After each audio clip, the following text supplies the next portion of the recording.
दाऊद भैया के ही साथ पहुंच जाते थे तो गायें और बछड़े लेकर के गोविंद गौचारण करने लगे। एक दिन गौचारण कर रहे हैं भगवान, और ये दृश्य ब्रह्मा जी देख रहे हैं कि आखिर ये है कौन। ब्रह्मा जी देख रहे हैं तो भगवान ने ब्रह्मा जी को भी भ्रमित कर दिया, और ब्रह्मा जी को भ्रमित करने के लिए एक लीला गोविंद ने की। भगवान जाते थे लेकिन अपने घर से, भैया आज जो है मधुमंगल के घर का प्रसाद लगेगा। मधुमंगल ने खूब अनुनय विनय की, कन्हैया तू आज मान जा, कल मैं अपने घर से प्रसाद बनवा करके लाऊंगा।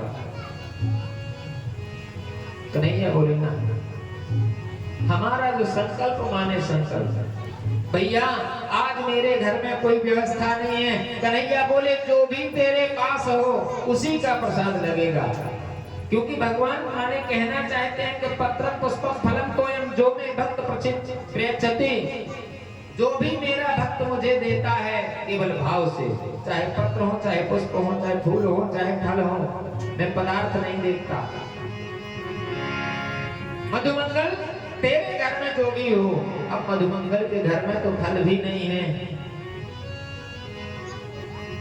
लेकिन उसके हृदय में भगवान के लिए प्रेम अटूट है।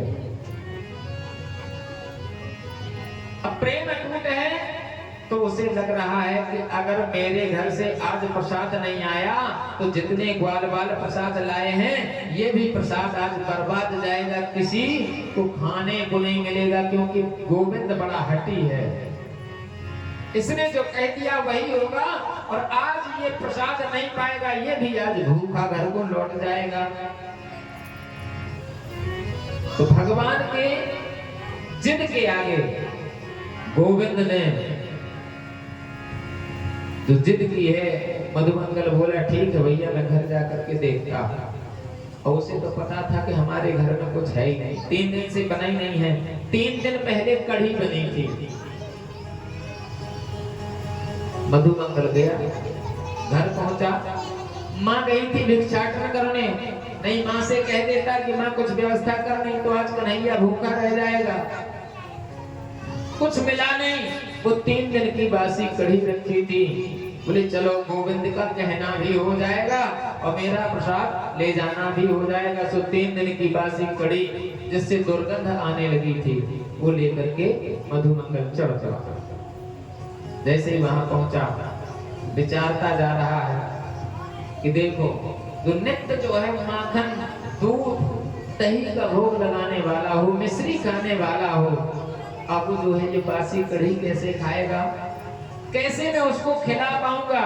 मन में इसी ऊहापोह को लेकर के मधुमंगल चला जा रहा है, और इसी ऊहापोह में चलते चलते दिखाई देने लगा कि कन्हैया ग्वाल वालों के बीच में बैठे हुए हैं।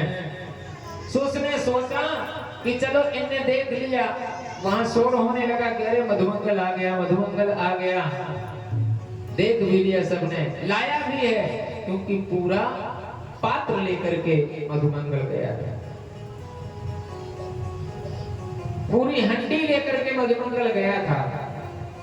तो उसने सोचा कि देख भी सबने लिया कि मैं लाया हूं, लेकिन ये सड़ा हुआ अन्न मैं भगवान को खिला नहीं सकता। तात्पर्य एक सड़े अन्न से नहीं है, केवल आप लोग भाव समझिए भगवान के, कि भगवान को जो हम आप कह देते हैं कि भगवान को सड़ा हुआ फल ना लगाया जाए, सड़ा प्रसाद नहीं। प्रसाद चाहे जैसा हो, मन आपका सड़ा ना हो, मन आपका अच्छा हो। और मधुमंगल के भोजन में तो दुर्गंध आ रही है, लेकिन मन का बड़ा निर्मल है, कन्हैया से निष्कपट प्रेम है। और उसने दिखा दिया गोविंद को, और मैं ये गोविंद को भोग दे नहीं सकता, ये तो दुर्गंध आने लगी है। सो उसने एक झाड़ के नीचे बैठ करके वो स्वयं खाना प्रारंभ कर दिया। ये सड़ी हुई कढ़ी गोविंद को क्या खिलाऊंगा, अरे गोविंद के लिए बचेगा ही नहीं, मैं ही स्वयं पहले ही खा लूंगा इसको। और दोनों हाथों से खाना प्रारंभ कर दिया।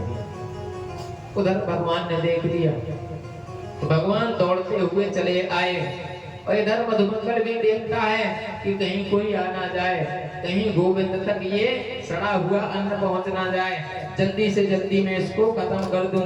मधुमंगल जल्दी जल्दी लगे हैं खाने में, उतने में गोविंद आ ही गए। आए मधुमंगल ने देखा कि ये कहीं खा ना ले दुर्गंध आते हुए अन्न को, सो मधुमंगल ने वो पात्र ही धरती पे पटक दिया, तोड़ दिया, उस पात्र को ही फोड़ दिया।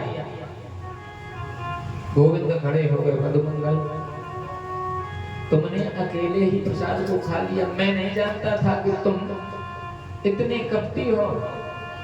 हम अभी तक बिना प्रसाद लिए बैठे हैं और तुम खा करके बैठ गए, और तुम्हारी माँ के हाथों से बना हुआ प्रसाद मुझे तुमने छिटकी तक नहीं डाली। भगवान की आंखों से आंसू निकलने लगे।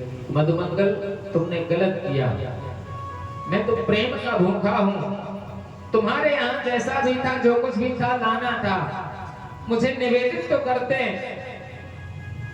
लेकिन मधुमंगल भी खड़ा खड़ा कह नहीं पा रहा है कुछ, केवल अश्रुपात कर रहा है, आंसू बहा रहा है।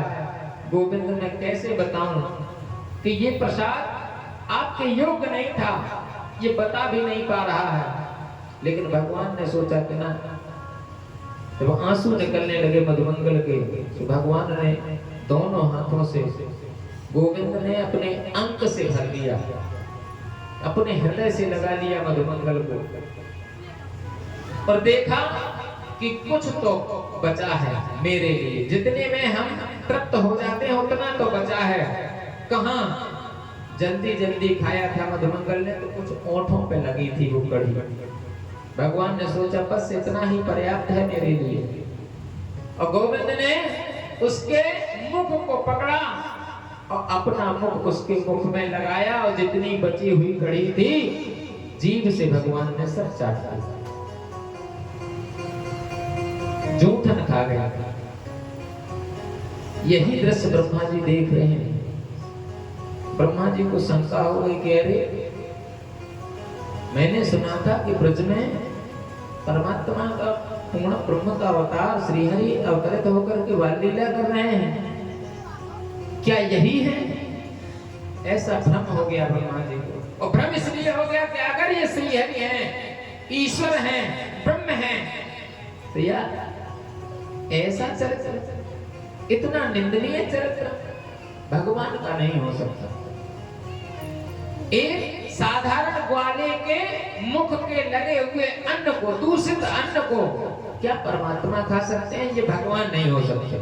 ब्रह्मा जी को संदेह हो गया, और ब्रह्मा जी ने उस संदेह का निवारण करने के लिए जितने ग्वाल वाल थे, जितने बछड़े थे, जितनी गायें थी, ब्रह्मा जी ने अपनी माया के द्वारा समस्त ग्वाल वालों का और बछड़ों का हरण कर दिया और ब्रह्मलोक में जाकर के बंद कर दिया। भगवान ने सोचा अरे वाह, ये काम किसने कर दिया? कोई ग्वाल वाल नहीं है, कोई गाय नहीं है, कोई बछड़े नहीं है, आखिर हुआ क्या? एक बहुत पहले हमने सुना था किसी से